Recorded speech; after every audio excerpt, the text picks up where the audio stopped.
Queer for Islam rencontre Allah. Oui, oui, ce ne sont pas mes mots, c'est en fait ce que croient les islamistes.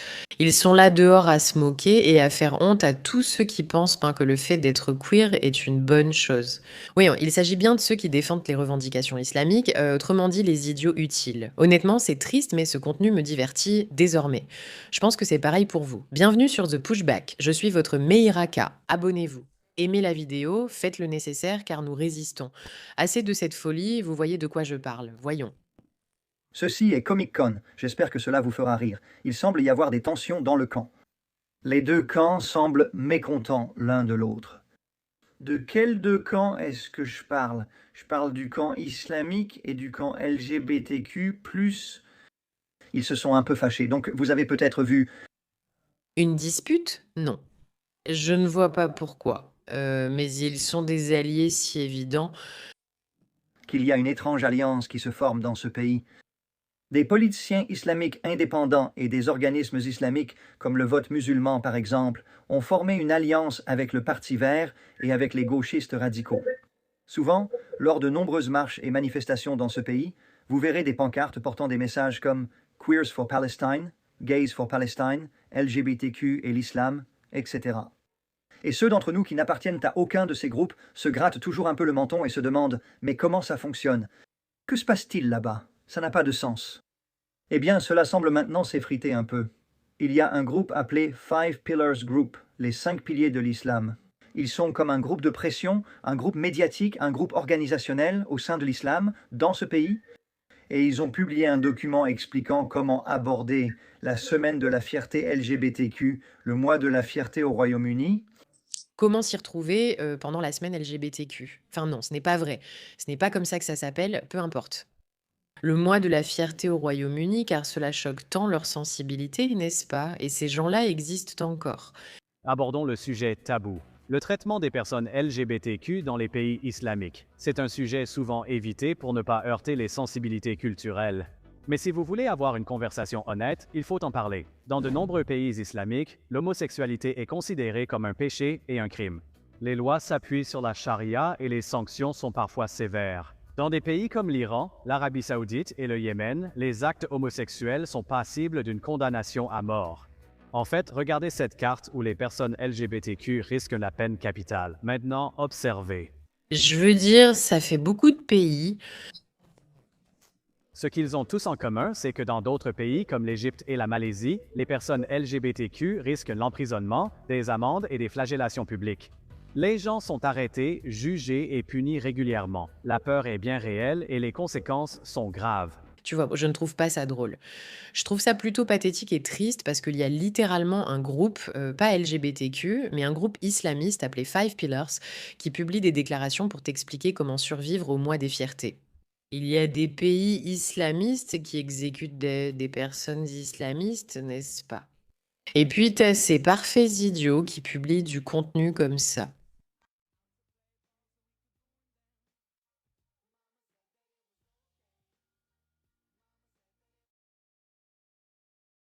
Donc tu regardes cette vidéo et tu te dis: «Ouais, quoi? Écoute juste ce qu'ils ont à dire. Écoute ce qu'ils ont à dire. N'écoute pas ces gens qui diffusent une vidéo disant qu'on peut être gay et dévoiler ses cheveux dans une mosquée. On sait que ce n'est pas vrai. Maintenant, pour celles d'entre vous qui ne savent pas qui est Sadiq Khan, c'est le maire de Londres au Royaume-Uni et c'est un islamiste, d'accord? Écoute ce que cette femme dit, car en tant que maire de Londres, il doit soutenir l'agenda queer pour le mois des fiertés. Mais écoute-la bien. Sadiq Khan, tu me laisses perplexe. Comment, il y a quelques jours à peine, pouvait-on être sur les plaines d'Arafat lors du meilleur jour de l'année? Quand Allah est descendu au plus bas des cieux pour écouter les invocations du Hajj, dont tu faisais partie, où je suis sûre que tu as demandé pardon à Allah. Je suis sûre que tu as dû exprimer ta gratitude envers Allah, et je suis sûre que tu as dû lui demander de te guider. Pour ensuite, seulement quelques jours plus tard, appeler des centaines et des milliers de personnes à se rassembler dans les rues de Londres pour célébrer la communauté LGBTQ, quelque chose qui est diamétralement opposé à l'islam. Qu'est-ce qui pourrait bien te pousser à faire cela? Je vais te dire exactement ce qui te pousse à faire ça. Le fait que ce soit un mouvement politique, les Queers for Islam, c'est totalement absurde. Tout le monde le sait, mais que se passe-t-il vraiment? Les gauchistes ont été convaincus par les islamistes qui ont besoin d'eux pour les faire élire sans surprise. Ce politicien qui est là, qui ne se soucie pas vraiment de sa religion, ou alors il s'en soucie juste assez pour décider. Tu sais quoi? Faisons semblant d'aimer vraiment les queers, juste pour qu'ils continuent à voter pour nous, afin que nous puissions rester au pouvoir et conquérir ces pays islamistes. Même si cette stratégie est évidente, la seule raison pour laquelle Sadiq Khan promeut Queers for Palestine ou agit ainsi, c'est lors du mois de la fierté. La seule raison pour laquelle il fait ça, c'est parce qu'il veut apaiser ses électeurs de gauche, tu vois, qui ont fini par croire à ces absurdités. Que les islamistes sont en fait de leur côté, mais ensuite tu as les islamistes donc qui disent mais qu'est-ce que vous faites? C'est clairement un mensonge, femme. N'as-tu pas appris les jeux de manipulation de ton pays ou de ta religion? Tu ignores qu'ils font semblant d'être amis avec les gauchistes juste pour prendre le contrôle? Je veux dire, c'est littéralement écrit comme votre stratégie. Alors pourquoi es-tu surprise que Sadiq Khan applique la petite stratégie que vous avez vous-même écrite? Je pense que ce sont des tentatives désespérées pour se faire accepter. Oui. Non, tant que tu te dis musulmane et à la peau brune, tu rencontreras toujours une certaine résistance, tu ne seras jamais accepté. Donc elle dit littéralement, Sadiq Khan, on sait que tu es un islamiste au pouvoir, mais ce n'est pas suffisant pour nous tant que tu n'es pas radical. Nous, on ne t'accepte pas vraiment, personne ne va jamais t'accepter. Et tu as ces politiciens qui sont là. S'il vous plaît, aimez-moi tous. Tout le monde mentez comme moi, vous tous et vous tous et vous tous. Votez juste pour moi pour le pouvoir. Parce que je vous promets, je suis vraiment malhonnête. Au bout du compte, tout le monde dit monte voix. On sait qui tu es. Peu importe quel principe de l'islam tu abandonnes au passage. Et franchement, c'est frustrant pour le reste d'entre nous quand des gens comme toi, dans les lieux publics, agissent comme si des valeurs diamétralement opposées à l'islam nous convenaient, puis ça embrouille les gens sur ce que les musulmans tolèrent ou non. Tu sais ce que ça montre? Au-delà du fait qu'elle est idiote, ça montre à quel point ils sont devenus confiants après avoir longtemps gardé leur stratégie secrète. Ils étaient là. Ouais, ouais, fais juste semblant. Fais juste semblant qu'on aime les personnes queer. Fais semblant, fais semblant. Maintenant, ils sont à l'étape suivante où ils disent: «Oh non, ne fais même plus semblant, ce sont juste des idiots utiles, ne fais même plus semblant, on n'a plus besoin de faire semblant». On est là, on domine, on prend le contrôle, alors arrêtons tout ça. Et c'est un peu effrayant, mes amis, un peu effrayant maintenant. Le maire. Nous avons vu les tweets, je crois, de Five Pillars expliquant comment le maire de Londres, Sadiq Khan, qui vient tout juste de revenir du Hajj, a tweeté. Juste après son vol, de retour à Londres, pendant le mois de la fierté, il a affirmé le soutien de la ville à la communauté LGBTQ. Il a aussi, je crois, soutenu la consommation d'alcool. Oui. Le même jour, il faisait la promotion de sociétés d'alcool. En gros, Beaucoup de musulmans qui auraient intérêt à penser qu'un politicien n'est pas vraiment aligné, qu'il vous utilise simplement pour accéder au pouvoir, qui auraient jamais envisagé cela comme une possibilité.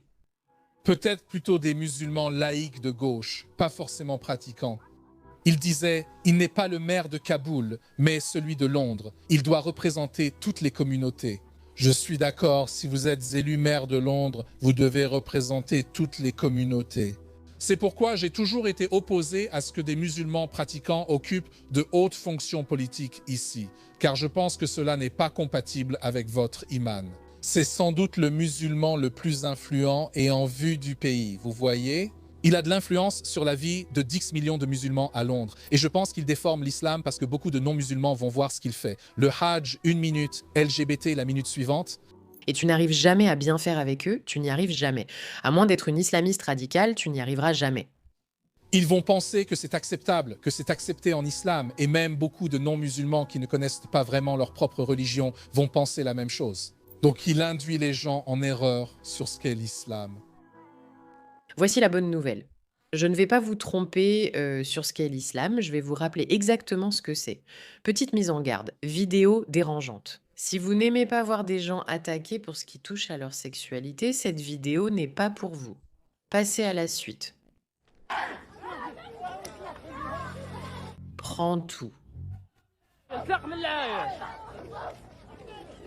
Voilà ce que signifie Queers for Islam. Lorsqu'ils affirment que les Queers for Islam vont vers Allah, ils ne parlent pas du paradis, mais de l'enfer. Ils oubliaient juste de mentionner ce petit détail. Memon Kandani, un homme gay marocain de 30 ans, a été brutalement agressé à Rabat après avoir été vu en train de tenir la main de son partenaire du même sexe en public.